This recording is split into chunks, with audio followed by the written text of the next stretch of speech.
With spring in the air, we'll be seeing plenty of new styles and trends, but how do we rock runway looks in a real way? Wardrobe stylist Wlaa is here to show us how it's done, and this is something so important, right? Because you may be streaming some fashion shows, maybe some past fashion shows at this point, and seeing these looks and wondering, I can't walk around this on the street. No, things styled for the runway are styled specifically for the runway. It's different when you take it to the real way. Even if you're a top model, they're wearing things differently when they're wearing it on the streets, to events, different things. It's styled for the runway versus styled for the real way. Okay, and I love the shirt you're wearing because you brought out some of those like floral patterns. Yeah. And I think one of the things you wanted to talk about was some paisley trends, things like that. Absolutely. So one of the biggest trends that we did see for the spring 2020 runways were all these great paisleys, tropical prints, polka dots, stripes, all of these great kind of pattern on pattern on pattern were all over the place for the spring. So how does that translate to the real way?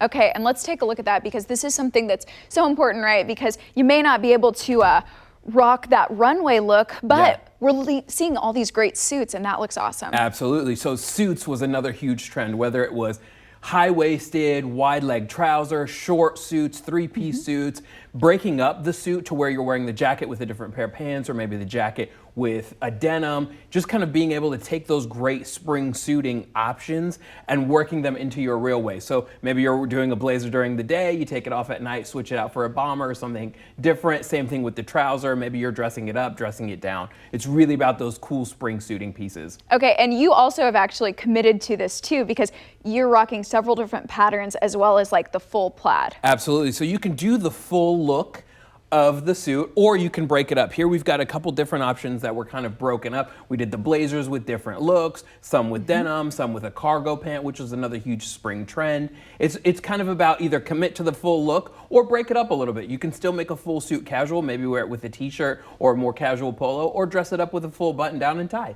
Okay, that also sounds great. And we're taking a look at a newer shot right here. And these are some really bright colors.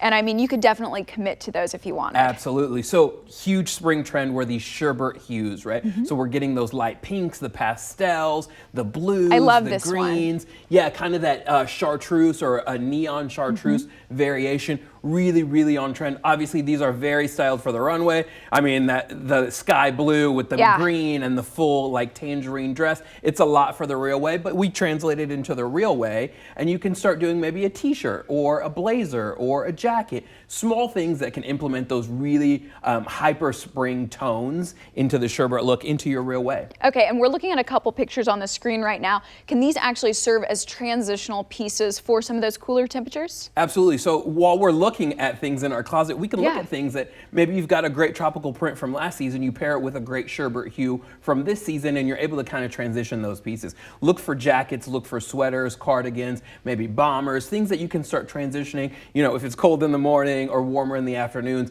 take inspiration from the runway. Don't try to pair it all the way exactly the way you see it in the runway. Okay, we've got pink coming through on your outfit, and we're seeing it full force right here. Full force. Again, is this something we're seeing? Styled for the runway, right? Very few and far between of us are going to be able to do a full hot pink suit head to toe. Or I think that would be so fun though, right? I mean, I would do it. Those out there, maybe take it under advisement. Pink raincoat, pink trench coat. It's more about the inspiration of this hot pink, right? Yeah. Throw a pop of color in. That's what I've done with the tie, the pocket square. Figure out what you're comfortable with the pink and make it your own, right? So if you love a great pink sock, rock a pink sock. If you love a great pink tie, do a pink tie. If you're not about the pink at all, maybe find something that has a patterned pink in it. So there's little pops of pink within this patterned shirt that we're seeing in the real way, and that's kind of how to transition it so it's not full head to toe as the runway was showing it. So this is something that maybe we'd see in Kansas City a little more frequently, so to speak. Absolutely. You may have seen it actually on Travis Kelce, that same shirt. Oh, wow. Yeah. Dropping some names there. There you go. Okay, thank you so much for all those looks, Wlaa, and of course showing us how to take these more performance stage pieces to implement into our own wardrobe. Absolutely. Thank you.